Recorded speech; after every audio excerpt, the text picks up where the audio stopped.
wabarakatuh.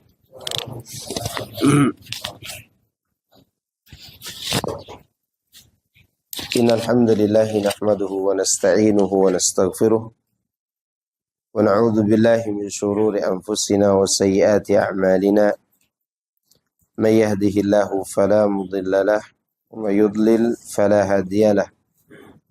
Wa asyhadu an la ilaha illallah wahdahu la syarika lahu wa asyhadu anna Muhammadan abduhu wa rasuluhu sallallahu alaihi wa ala alihi wa sahbihi ajma'in, amma ba'du.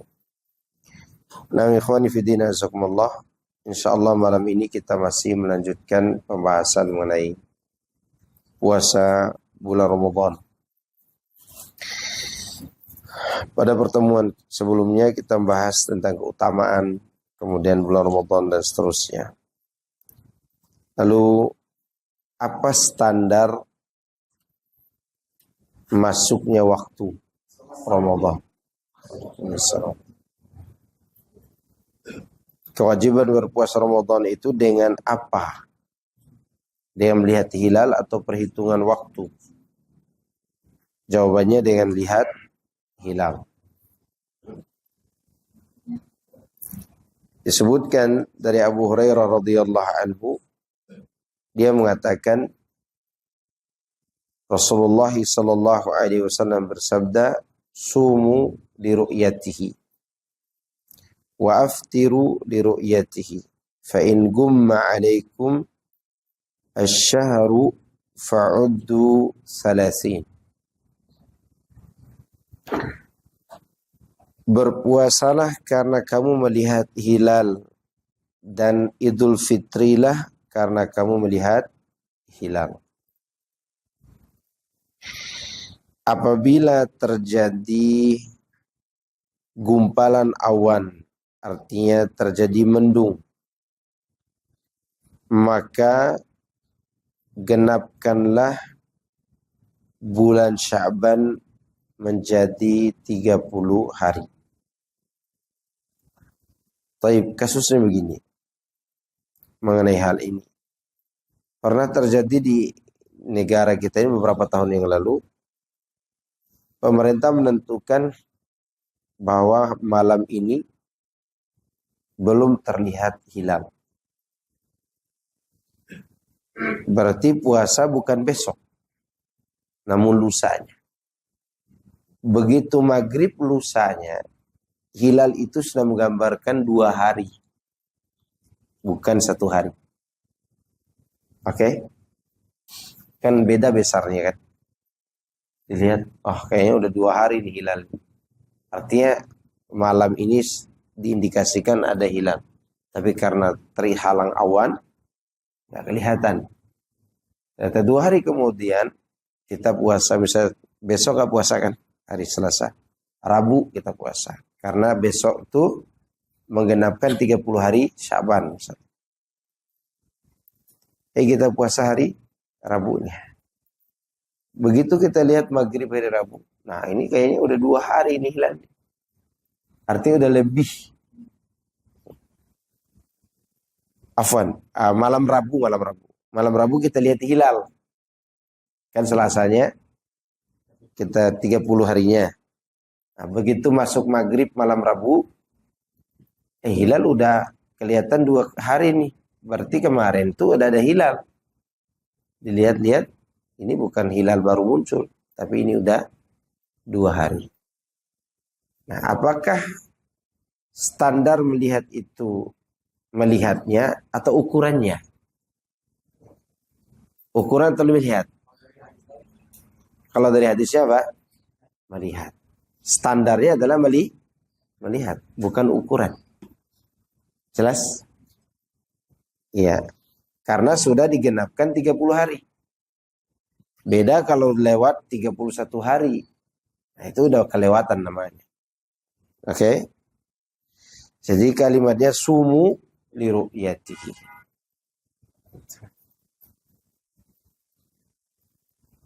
Kemudian cara menetapkan awal bulan Ramadan. Tadi udah disebutkan ya. Dengan cara melihat hilal.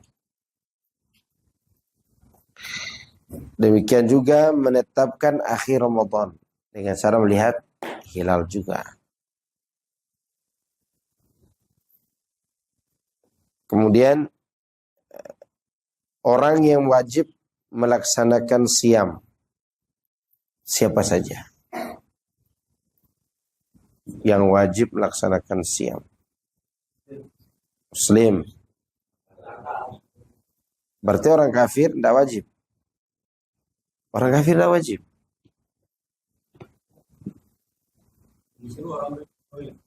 Oke, saya ulangi. Siapa saja yang wajib berpuasa? Baik, bagaimana dengan hadis pena diangkat dari 3 orang? Rufi'al qalam an thalatha. Oke. Pena dicabut, diangkat dari 3 orang. Anil majnun hatta yaqil. Dari orang gila sampai dia berakal. Wa anis sabi hatta wa anil naim hatta yastayqiz. Dari orang tidur sampai dia bangun. Wa anis sabi hatta yahtalim. Dari anak kecil sampai dia balik. Baik. Di situ 3 orang. Orang kafir apa semuanya tidak berakal? Berakal. Berarti kewajiban puasa wajib nggak buat orang kafir juga? Ingat di sini hanya 3 orang yang tidak wajib puasa ini. Orang safar aja dia wajib. Hanya saja waktu safar dia boleh berbuka diganti di hari lain. Sekarang pertanyaannya, pada dasarnya syariat ini tidak dibebankan pada 3 orang. Maksudnya beban kewajiban. Gila, anak kecil walaupun dia boleh melakukan ibadah. Orang tidur. Waalaikumsalam. Orang tidur. Taib. Apa semua orang kafir tidak berakal? Akal. Berarti kalau kita berujuk pada hadis ini, semua orang wajib berpuasa. Yang kafir pun wajib berpuasa. Hanya saja kewajiban itu tidak bisa mereka laksanakan karena tidak memenuhi satu syarat. Menjadi muslim. Sholat juga demikian. Enak aja orang kafir tidak dituntut sholatnya. Hanya saja mereka itu tidak diterima sholatnya karena tidak masuk Islam. Tapi kewajiban sholat itu akan dituntut oleh Allah nanti dari kiamat. Demikian juga kewajiban puasa. Ya, walaupun para ulama mengatakan orang yang wajib berpuasa itu adalah orang muslim yang berakal sehat, baligh, ya, kemudian sehat juga, dan mukim, tidak safar. Kalau safar dia membayar di bulan lain. Atau dia tidak mampu berpuasa karena fisik sakit menahun, bayar fidyah. Dan seterusnya. Saib. Tidak wajibnya puasa bagi orang kafir itu bukan berarti diangkat beban syariatnya. Tidak. Tapi karena mereka tidak masuk Islam, tidak diterima puasanya. Oke. Itu dia. Kemudian adapun tidak diwajibkannya puasa atas orang yang tidak sehat tapi mukim, mengacu pada firman Allah, orang sakit ya. Faman kana minkum maridan aw ala safarin fa'iddatun min ayyamin ukhra. Maka barang siapa di antara kalian yang sakit atau dia sedang safar, maka wajib mengqadha di bulan lain. Wajib mengqadha di bulan lain atau hari-hari yang lain. Maridon, sakit. Sakit itu ada beberapa macam. Ada sakit pusing biasa. Dan ini tidak boleh membatalkan puasa. Ada orang sakit pusing, sakit demam, maka dia batalkan puasa ganti di hari yang lain. Ada orang sakit menahun, misal berkaitan dengan lambung, yang tidak boleh lagi menahan makanan. Setiap 4 jam dia harus meminum obat tertentu. Berarti orang ini tidak boleh dia berpuasa dan tidak wajib qada dan dia wajib bayar fidyah. Itu dia. Ini mengenai orang yang sakit. Orang yang safar ada pilihan. Boleh nggak dia berpuasa? Mana yang lebih afdal? Yang lebih afdal puasa. Oke. Yang safar ya. Yang lebih afdal itu kondisional. Kondisi. Kalau kondisinya kuat, puasa lebih afdal. Kalau kondisinya lemah, berbuka lebih afdal. Jadi ini afdaliyahnya tergantung kondisi.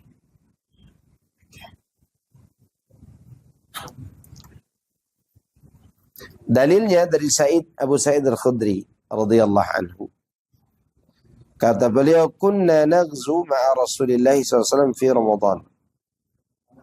فمنا الصائم ومنا المفطر فلا يجد الصائم على المفطر ولا المفطر على الصائم يرون أن من وجد قوة صام فصام فإن ذلك حسن ويرون أن من وجد ضعفا فأفطر فإن ذلك حسن." Dari Abu Sa'id Al-Khudri, dia berkata, dahulu kami berperang bersama Rasulullah sallallahu alaihi wasallam di bulan Ramadan. Maka di antara kami ada yang tetap berpuasa. Di antara yang lain ada yang berbuka. Orang yang tetap berpuasa tidak mencela orang yang berbuka. Sebaliknya orang yang berbuka tidak mencela orang yang berpuasa. Mereka berpendirian. Maksud pendirian di sini berpendapat. Ya rauna, berpendapat. Mereka berpendirian atau berpendapat bahwa orang yang kuat lalu berpuasa, maka yang demikian lebih baik baginya. Sedangkan orang yang lemah, tidak kuat berpuasa, lalu dia berbuka, maka sikapnya itu lebih baik baginya. Berarti keutamaannya dilihat dari sisi kondisi.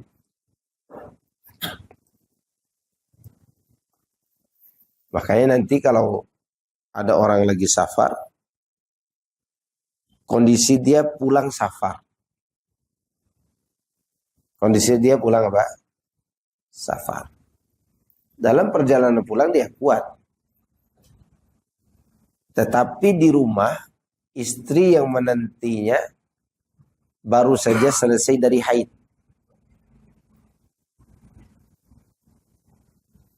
Saya ulangi ya. Orang pulang dari safar. Dia sih kuat untuk berpuasa. Tapi dia mendapat kabar dari istrinya bahwa istrinya baru suci dari haid. Jam 9, 10 atau siang hari lah. Sampai dia di rumah siang hari. Sengaja dia tidak puasa karena ingin melampiaskan nafsunya kepada istrinya. Sedangkan istrinya dari pagi tidak puasa karena apa? Haid, kemudian suci di jam-jam 8, 9, 10 seterusnya. Kayak dia pulang. Dia ingin melakukan itu karena khawatir terhadap dirinya yang mungkin melihat sesuatu di waktu dia safar. Mana yang lebih afdal? Dia pulang dalam kondisi tidak puasa untuk berhubungan dengan istrinya atau dia berpuasa? Jawab. Puasa baik hubungan istri. Jawabannya jadi PR dulu. Yang terbaik baginya adalah dia tidak berpuasa. Karena hari itu dia boleh melakukan itu dengan istrinya. Karena istrinya memang tidak puasa. Baru selesai dari apa? Haid. Itu menunjukkan berjima di bulan Ramadan. Tidak semua membatalkan puasa. Dan tidak semua bayar kafarah. Ada 4 kasus jima itu. Di waktu siang hari bulan Ramadan. 2 kasus wajib dia bayar kafarah dan berdosa pelakunya. 2 kasus tidak. Ya, yang ketiga ada syubhatnya. Yang ketiga ada syubhat. Kasus pertama, apa kasus pertama? Jima tanpa sebab. Tidak safar, tidak ada apa-apa, jima. Dosanya ada, ganti kafarahnya 2 bulan berturut-turut, atau kasih makan 60 orang miskin. Kedua, direncanakan. Bikin safar. Oke? Bisa kita safar ke Bandung aja yuk, kita ke hotel di Bandung. Supaya siang hari bisa kita lakukan ini. Berangkatlah mereka berdua. Pakai mobil 3 jam, safar. Sampai sana mereka buka puasa dan seterusnya. Ini juga berdosa, bahkan lebih dari yang pertama. Karena ini membuat tipu daya. Yang membuat tipu, ingin menipu Allah. Kasus ketiga, lakinya pergi safar. Karena ada keperluan, meeting di luar kota, atau yang lainnya. Istri kepengen ikut. Boleh ikut nggak? Boleh berangkat. Karena sama-sama safar, mereka tidak berpuasa. Boleh nggak mereka berhubungan di tempat safar? Boleh. Karena memang bukan itu tujuan dia safar. Tujuannya urusan lain. Yang keempat, kasus yang kita sebutkan tadi. Pulang dari safar, nggak puasa, istri di rumah, baru selesai haid, baru mandi, kemudian berhubungan. Dan itu tidak membatalkan puasa. Apa? Tidak bayar kafarah. Afwan. Dia tidak bayar kafarah. Jelas sampai sini? Iya. Ini mengenai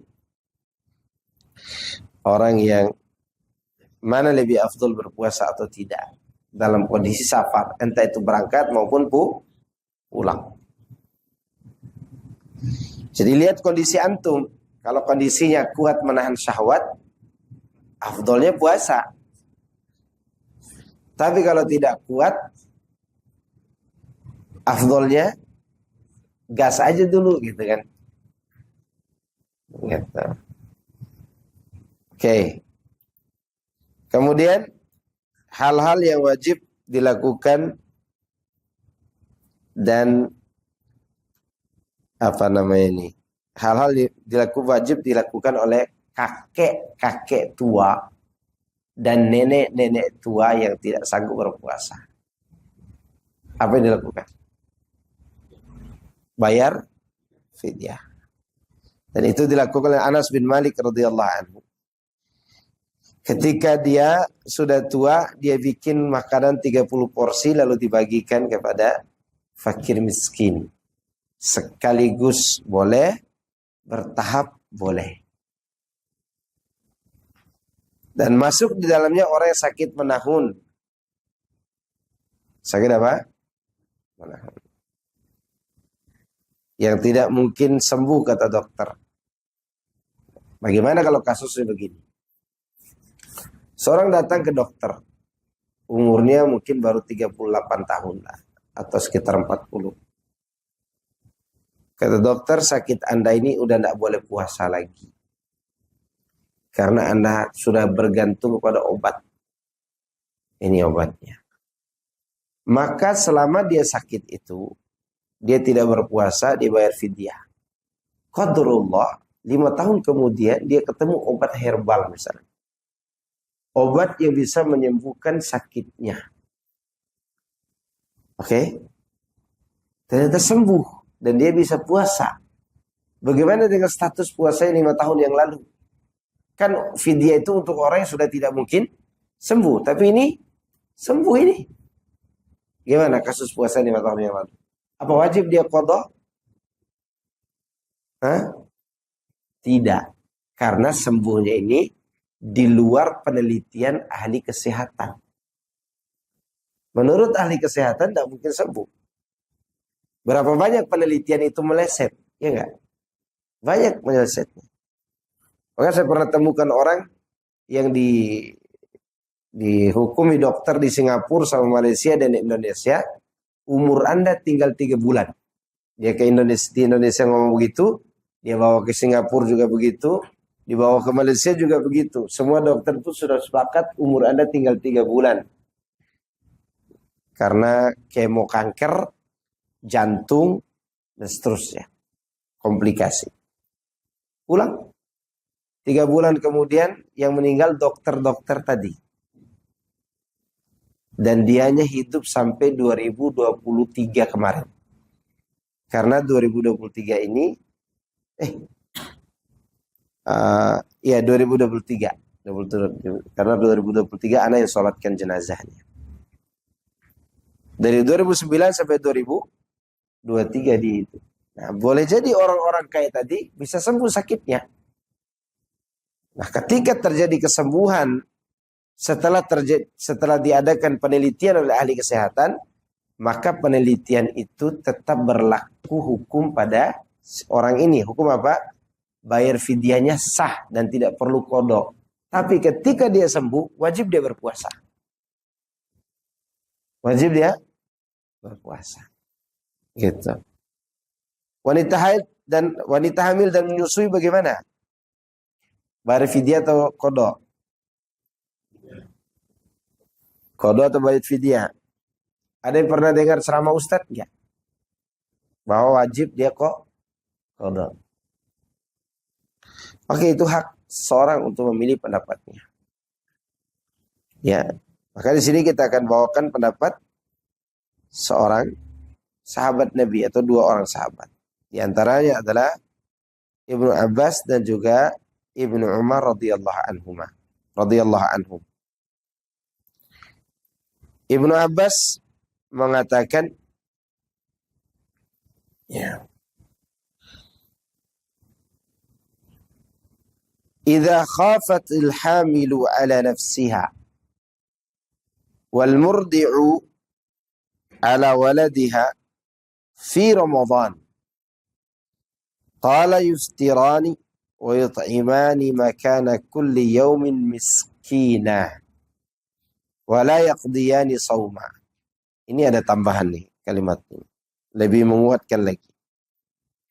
Jika wanita hamil merasa khawatir terganggu kesehatan dirinya, dan wanita yang menyusui khawatir terganggu kesehatan bayinya ketika dia berpuasa Ramadan, maka hendaklah mereka berbuka puasa dan memberi makan orang miskin sebagai ganti tiap hari dia meninggalkan puasa itu, dan tidak wajib mengqadhanya.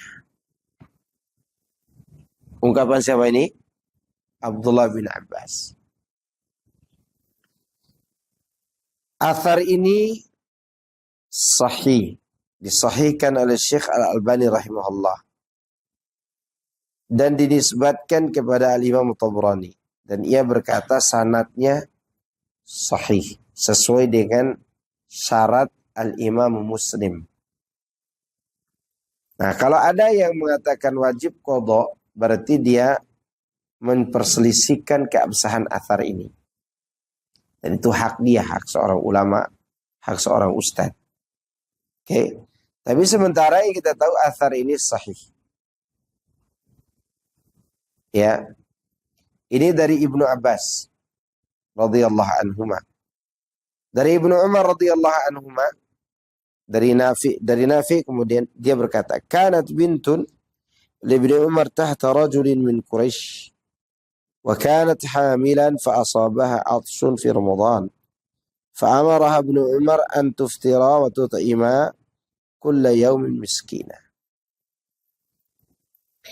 Anak perempuannya Abdullah bin Umar berarti cucunya Umar bin Khattab. Dia dinikahi oleh seorang laki-laki dari Quraisy. Dulu dia hamil. Lalu siang hari Ramadan dia merasa haus. Abdullah bin Umar menyuruh anaknya ini untuk berbuka puasa.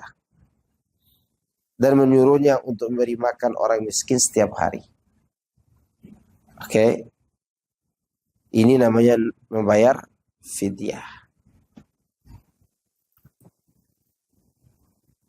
Dan tidak ada kewajiban qadha dari pendapat Abdullah bin Abbas. Semoga Allah meridai mereka semua. Taib. Kadar banyaknya makanan yang dibayar berapa? Sampai kenyang. Sampai apa? Kenyang. Ya, kita beri makanan yang wajar, makanan yang biasa dimakan orang. Kalau orang Indonesia, nasi Padang biasa nggak? Sayurnya, lauk paunya itu memang lauk pauk kita. Afwan, anak ini kan kaki sakit semua ini. Ya, ini sakit semua. Nyeri ini kakinya.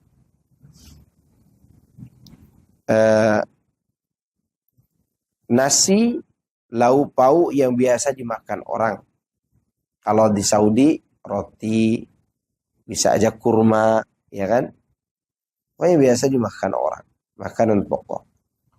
Maka itu yang kita buat. Fidyah yang paling mudah zaman sekarang ya beli nasi Padang. Jangan beli makan di tempat, sedikit. Beli bungkus. Biasanya banyak. Ya. Itu bukan sangka anak-anak aja kan, semua orang sama kan? Oke. Karena kalau beli bungkus, kenyang kita, banyak soalnya nasi. Nah, ukurannya itu. Ukuran sekali makan mengenyangkan dengan adanya lauk pauk yang biasa dimakan orang pada umumnya. Kalau mau bikin sendiri, bikin pakai telur ke apa gitu kan. Yang penting ada makanan pokoknya. Dari Anas bin Malik, semoga Allah meridhoinya. Annahu dha'ufa 'ani shaum 'amman fa sana'a jafnata tharit wa da'a 30 miskinan fa ashba'ahum. Ini standarnya akhir athar. Dari Anas bin Malik, dia mengatakan bahwa ia pernah tidak mampu berpuasa dalam 1 tahun. Ya.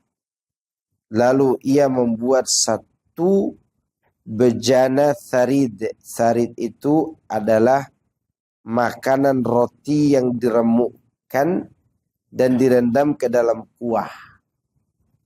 Roti di sini antum jangan bayangkan sari roti ya. Ya.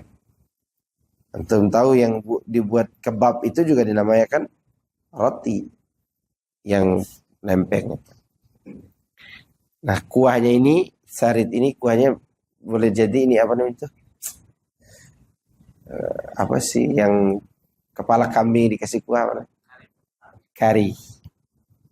Bisa saja roti yang dikasih kari. Ya.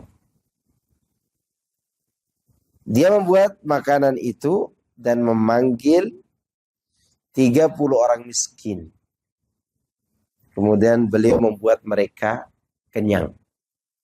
Kalimatnya fa'ashba'ahum, sehingga dia mengenyangkan mereka. Itu standar. Standarnya mengenyangkan. Tapi rukun puasa sudah Anda sebutkan sebelumnya. Apa saja rukunnya? 3. Niat, waktu, menahan diri. Niat sebelum subuh, waktu antara fajar dan maghrib, kemudian menahan diri dari pembatal puasa. Ya, 3-tiganya ya. Niat, Kata Nabi, man lam yujmi' siyam minal lail fala siyamala. Siapa yang tidak mengumpulkan niat di malam hari, dalam riwayat yang lain qabla al-fajri, sebelum subuh, fala siyamala. Tidak sah puasa. Kecuali kalau kita terlambat atau salah mendengar berita. Beritanya begini. Pemerintah mengatakan malam ini belum kelihatan hilal. Baik. Berarti besok nggak puasa kan? Ternyata besok jam 10 pagi pemerintah berubah berita bahwa ternyata semalam tuh hilal udah kelihatan dan ini hari pertama Ramadan. Maka sejak kita mendengarkan berita itu langsung kita niat puasa sampai sore. Ya, kan kita belum niat malamnya, iya, tidak niat. Ini masuk dalam firman Allah, la yukallifullahu nafsan illa wus'aha. Karena udah keluar kemampuan. Kita udah berusaha cari tahu tadi malam itu udah kelihatan hilal, tidak, ternyata salah informasi. Ya. Kemudian mengenai waktu awal terbit fajar sampai terbenam matahari.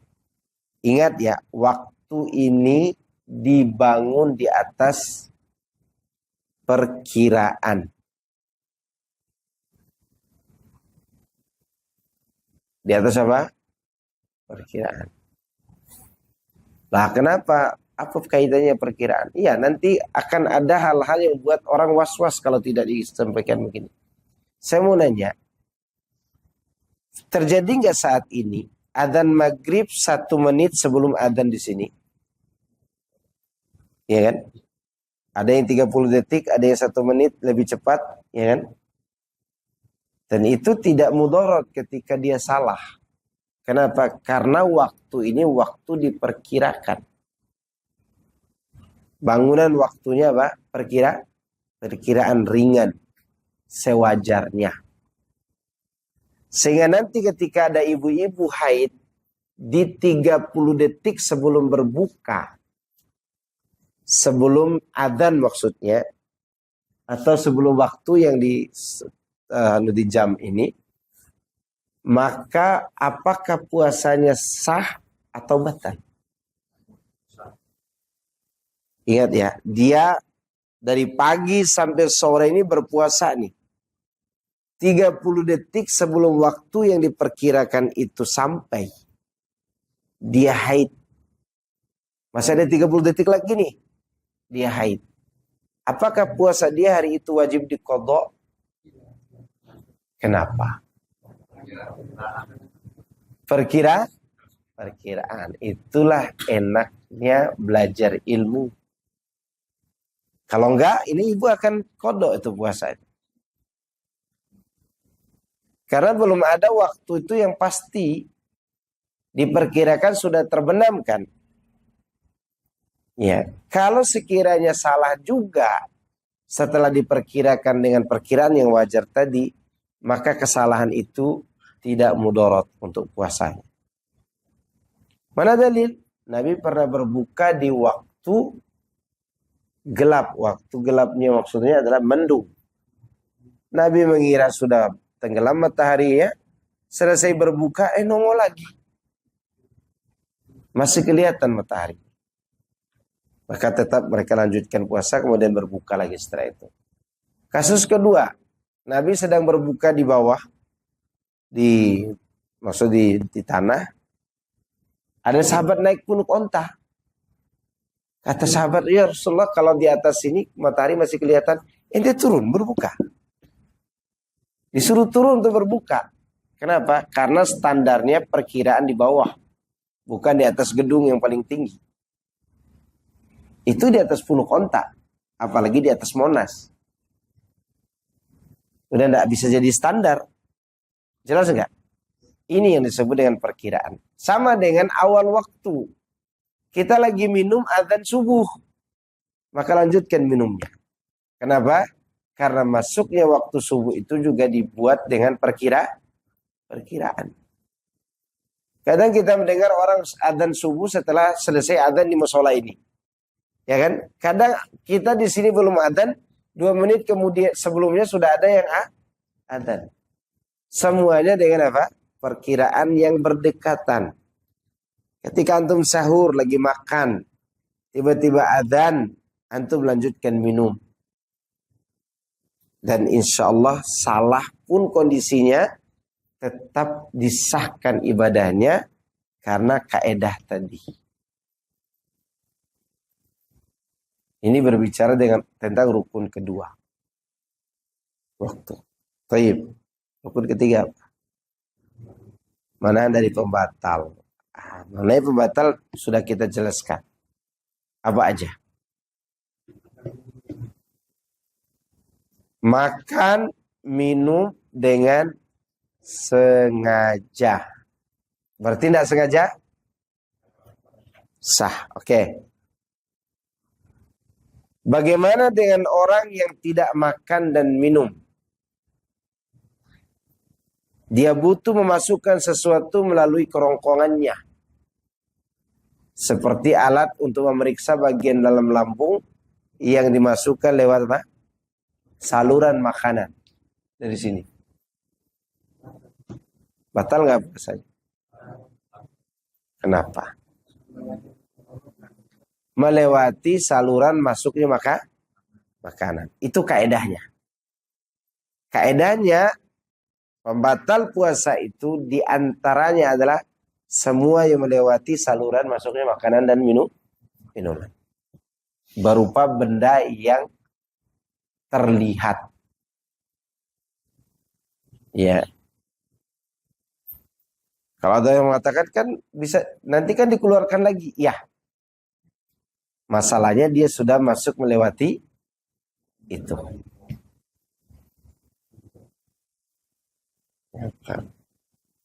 Yang berapa?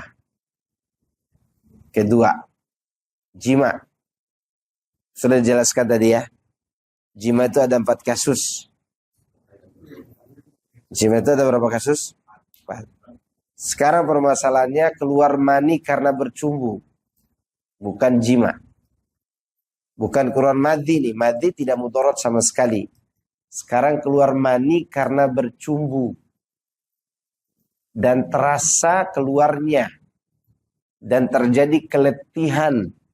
Karena keluar mani itu terjadi apa? Keletihan. Gimana puasanya?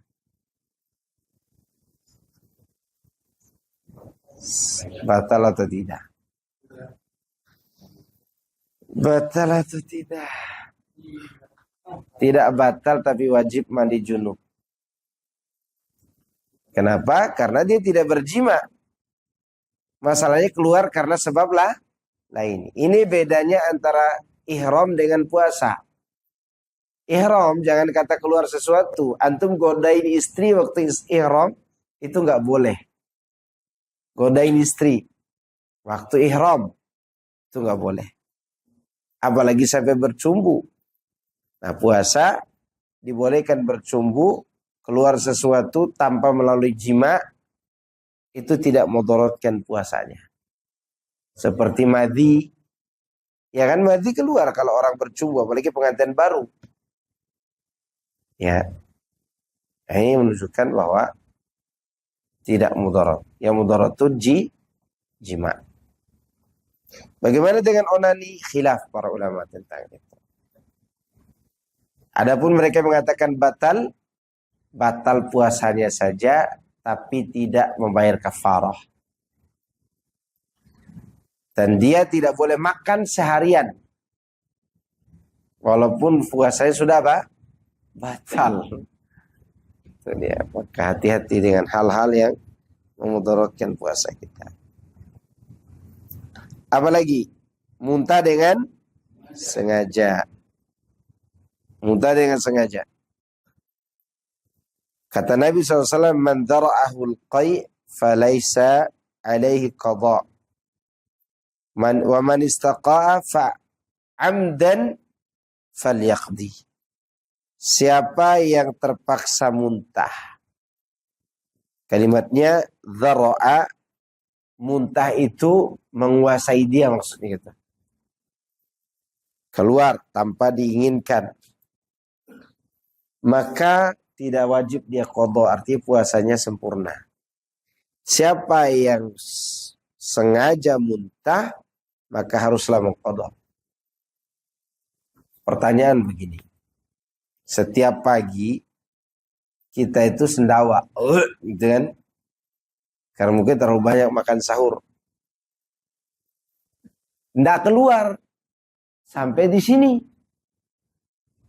Sampai di kerongkongan saja. Dikeluarkan apa ditelan? Dikeluarkan apa ditelan? Kalau keluarkan berarti antum sengaja muntah.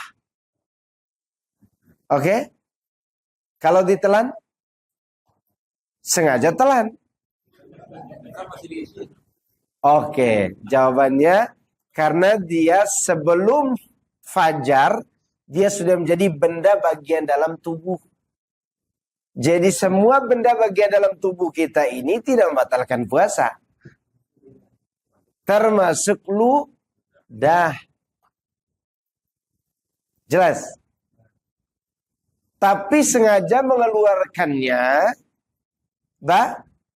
batal. Sekali lagi lewat mana? Saluran makan dan minum. Makanya tidak ada dibahas oleh para ulama jima karena lupa. Karena jarang orang itu lupa dua-duanya. Kecuali qadarullah memang rezeki mereka berdua. Itu bukan karena lupa, sengaja dia. Makanya disuruh bayar kafaroh kan. Iya, akhirnya dikasih kurma untuk orang miskin, ternyata untuk dia juga.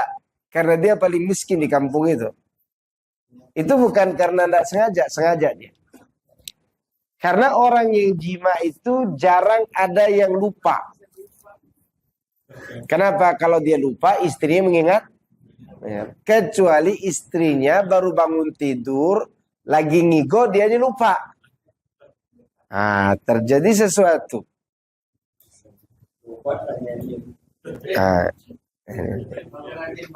Iya. Nah, pengantin baru bisa aja terjadi, betul. Kalau dia betul-betul lupa dua-duanya, ya nikmat berarti. Sama dengan makan minum. Ya, tapi jarang orang lupa gitu maksudnya.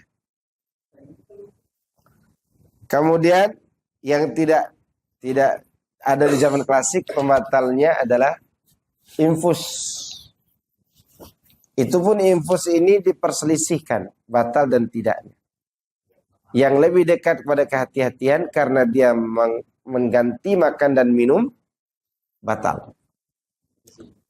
Hah? Infus. Pertanyaannya, ada suntik bius, oke? Orang terluka nih, mau dijahit disuntik bius. Suntikan itu apakah membatalkan? Oke, tidak. Ada orang suntik meningitis. Suntik meningitis itu terasa sampai ke dalam kan? Bahkan sampai ke lambung kadang kalau tidak makan. Iya. Apakah membatalkan? Bagaimana dengan infus? Sama nggak salurannya tadi? Sama aja mungkin masuk ke dalam lambung sebagiannya. Hanya saja meningitis dan yang lainnya itu tidak membatalkan puasa, kembali ke kaidah tidak masuki lembaran ini. Kerongkongan, jalur makanan. Infus juga tidak jalur makanan. Makanya tadi dikatakan dikhilafkan karena kadarnya yang banyak dan menggantikan makanan dan minuman secara sempurna. Iya, infus apa? Iya, hatta yang buat obat kadarnya kan banyak. Makanya itu tadi Syekh Muhammad bin Shalih Al-Utsaimin beliau memperselisihkan masalah ini. Beliau mengatakan tidak boleh itu bahkan dengan mengatakan kehati-hatian puasanya batal. Kata. Jelas? Ini mengenai puasa. Pertanyaan, ada orang tidak mau batal puasa karena sakit demam yang dia alami. Caranya dia masukkan obat lewat duburnya.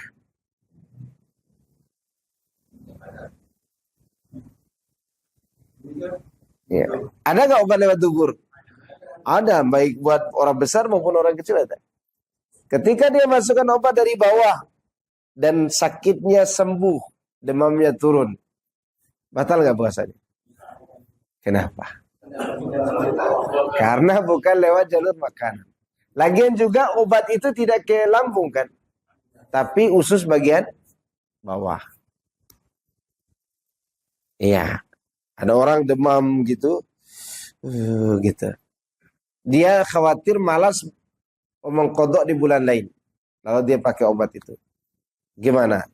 Batal nggak? Nggak. Orang ambeien. Ambeien itu sebagian orang di daerah untuk menghentikan ambeiennya, dia kupas kunyit sebesar ini. Lalu dia gunakan air minyak zaitun. Dia masukkan untuk melicinkan, dia masukkan ke lewat duburnya. Untuk mengatasi ambeiennya. Dan itu tidak membatalkan apa? Puasa. Jelas. Tubuh kita ini tidak disuntik pun barang dari luar bisa masuk ke dalam. Berendam. Orang kalau dia panas sekali kemudian berendam dalam kolam, tubuhnya terasa dingin kan? Masuk nggak air lewat pori-porinya? Masuk. Maka dari sini tidak perlu lagi was-was kentut di dalam kolam berenang. Karena takut masuk air. Karena kaedahnya memasukkan sesuatu dengan sengaja melalui saluran makanan. Atau mengeluarkan sengaja lewat saluran makanan. Bagaimana dengan bekam? Bekam itu mengeluarkan darah bukan melalui salur makanan. Baik. Pertanyaan begini. Selesai antum wudhu.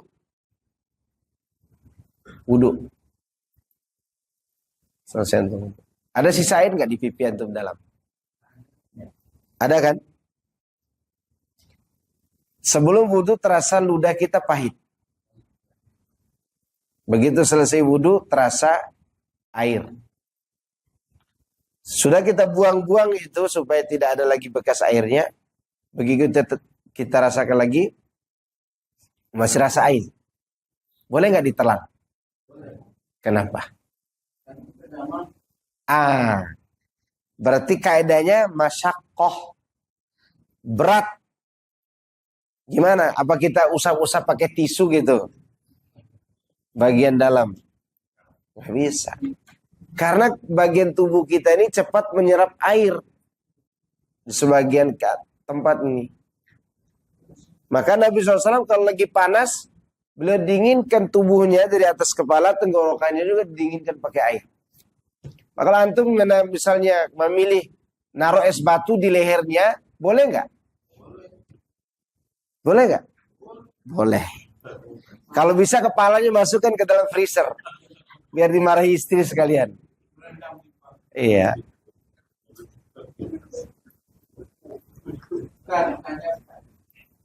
Kalau orang yang marah-marah, kadang-kadang sampai berlaku puasanya gimana? Tidak batal puasanya, cuman puasa kurang banyak pahalanya. Kurang banyak pahala. Nah makanya sekarang puasa itu untuk meredam itu. Tujuannya untuk melatih diri supaya tidak marah. Puasa itu.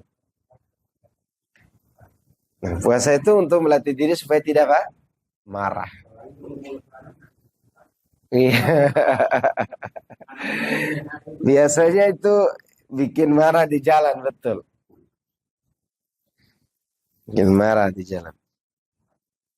Ada lagi. Asal dari dulu apa sekali. Kalau kita tidak ada redaksi yang mengatakan jika dikhawatirkan itu terjadi. Iya. Nah, apa ini menandakan kondisional? Kondisional, betul. Jika dia tidak khawatir, dia puasa. Tapi banyak ibu-ibu tidak sanggup. Banyak ibu-ibu yang tidak sanggup. Dan itu menunjukkan apa? Betapa Allah itu maha penyayang. Kan ada aja saat-saat kasus bayinya nggak padaran, ibunya pun ya kebayang kan kondisinya. Iya, dia berpuasa. Artinya kondisional. Kondisional. Betul. Karena ada kalimat idza. Idza khafat ala nafsiha waladiha. Nah, Kalau ada seorang perempuan dia punya hutang puasa menjelang Ramadan, hutang itu masih ada, terus dia hamil, dan hamil itu berarti kan ada dia jangan puasa. Kewajiban membayar hutangnya atau dibayar setelah Ramadan. Setelah dia mampu berpuasa lagi baru dia qadha. Adapun fidyahnya dia bayar fidyah sendiri karena hamilnya.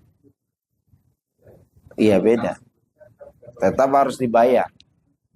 Makanya ibu-ibu usahakan hutang sebelumnya segera dibayarkan. Jangan ditunda-tunda. Gitu. Tapi biasanya ditundanya pembayaran hutang itu gara-gara suaminya nakal di rumah. Mau dilayani terus siang hari, enggak jadi-jadi qadha puasa. Maka diqadha menjelang Ramadan. Bagaimana kalau enggak sempat juga? Maka nanti dibayar setelah Ramadan ini. Ya. Ada lagi? Bolehkah bayar fidyah pakai keras? Boleh selama diperkirakan mengenyangkan orangnya. Tapi yang terbaik adalah mengikuti athar Anas. Ada lauk pauknya. Ada apa? Lauk pauknya. Misalnya untuk memasak 5 kilo itu cukup sebenarnya 30 orang. 5 kilo cukup nggak? Cukup 5 kilo?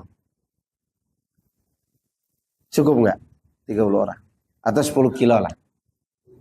10 kilo. Ya.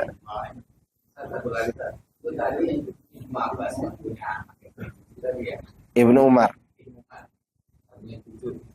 Itu kan dia dianggap bahwa itu nggak berpuasa sebagian. Nah, itu pada waktu itu masih ada Rasulullah atau itu sebagai dalil? Itu athar dari sahabat yang mulia. Iya, dalil. Kenapa dikatakan sebagai dalil? Karena tidak ada yang menyelisihi. Kalaupun ada yang menyelisihi, maka dirojikan sesuai dengan apa? Sesuai dengan kias mereka. Mereka kiaskan kepada ibu-ibu tua dan kakek-kakek tua. Dimasukkan ke situ. Waktu itu nggak ditanya Rasulullah. Nggak ada. Nggak ada. Jadi asar dari para sahabat itu, dia bisa jadi dalil bila mereka berbicara suatu hukum yang mana hukum agama tersebut adalah hukum wajib dan hukum haram. Dan tidak mungkin mereka berbicara melalui pendapat pribadi. Yang kedua berkaitan dengan masalah gaib. Seperti athar dari Aisyah. Bahwa nanti di hari kiamat ada 3 tempat manusia tidak mencari keluarganya. Mahsyar, hisab, sirat. Ini perkataan Aisyah. Tidak mungkin sahabat berbicara suatu gaib tanpa mendengar dari Nabi sallallahu alaihi wasallam. Demikian juga ibadah-ibadah yang penting.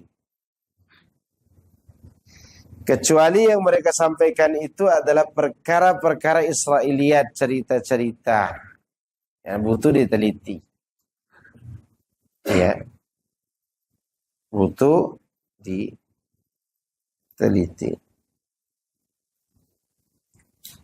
Cukup?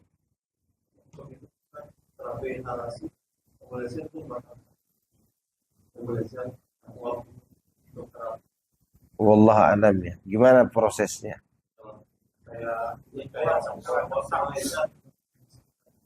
Asap rokok.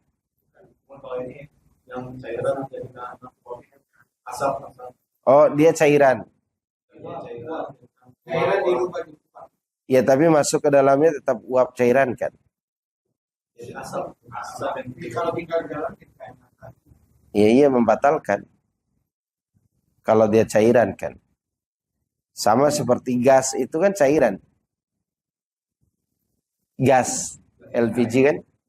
Ya tapi begitu dibuka hanya bau aja kan gas. Iya termasuk membatalkan karena melalui lewat jalur apa? Hidung atau mulut, rongga yang tempat masuknya apa? Makanan dan minuman. Dan melatih anak rasa setengah itu boleh kan? Melatih setengah hari. Kenapa tidak seharian aja? Dia yang biasa orang itu kan Ya kalau memang sekedar melatih tidak masalah. Tapi lihat kondisi dan keadaannya juga. Ya. Kalau bisa latih itu sampai sore aja sekalian. Kalau anak 7 tahun ya udah puasa sampai sore. Dan kuat. Memang mereka tidak makan kan setiap hari. Dipaksain oleh kita kan makan. Anak-anak itu dipaksain oleh kita kan makan. Makan gitu kan. Malah justru dipaksain makan. Begitu disuruh puasa senang-senang aja dia sebenarnya. Apalagi puasanya di tempat yang adem. pahalanya buat orang banyak. Buat orang tuanya dan buat dia juga. Pahala buat dia apa? Dia dapat pelajaran ibadah itu. Orang tuh kalau dia baik setelah dia melatih diri, berarti itulah pahala kebaikannya sebelumnya. Dikatakan Syekh Sa'di rahimahullah, al-jazaa'ul hasanah al-hasanatu ba'dah. Balasan untuk kebaikan kita sebelumnya, itu kebaikan kita yang kita lakukan saat ini. Setiap kita menambah kebaikan, itu balasan untuk kebaikan. Sama dengan anak-anak. Maka kata Ustaz Yazid, tidak rugi orang bawa anaknya yang belum balik pergi umroh. Karena orang berpikir ngapain habisin uang, kan belum wajib dia berangkat. Tapi dia mendapat pahala sebelum dia balik. Apa pahalanya? Boleh jadi 1-2 doa dia dikabulkan Allah sehingga dia dapat melaksanakannya waktu dia besar nanti. Sama dengan puasa tadi. Di antara tanda dia dapat pahala, dengan latihan itu, dia suatu hari nanti menjadi orang yang baik. Dan orang tua dapat pahala karena mengajarkan apa? Anaknya. Ya, itu enaknya jadi orang tua yang mendidik. Tapi banyak orang tua yang mendadak jadi orang tua. Nggak ngerti tentang apa? Nah, itu. Tapi ada cukup? Cukup nggak? Ini pertemuan terakhir kita sebelum Ramadan. Insya Allah nanti kita akan menyambung kajian kita ba'da Ramadan. Di sini ada kegiatan apa Ramadan? Nggak ada. Tarawih atau antum tarawih di sini? Insya Allah ya. Mudah-mudahan ada waktu anak kesini nanti untuk imam. Karena rencananya tadinya rencana mau sebulan di Saudi. Dan qadarullah ada miskomunikasi atau ada sesuatu sehingga anak ambil awal Ramadan aja. Balik. Nah, kalau tidak jadi Saudi, rencananya ke Bima. Tapi dilihat libur anak-anak ini belang-belang. Ya kan? Awal Ramadan dulu, pertengahan masuk lagi. Nah itu nggak bisa untuk kita pulang kampung. Kita lihat nanti ya. Subhanakallahumma wa bihamdika asyhadu an la ilaha illa anta astaghfiruka wa atubu ilaik. Wassalamualaikum warahmatullahi wabarakatuh.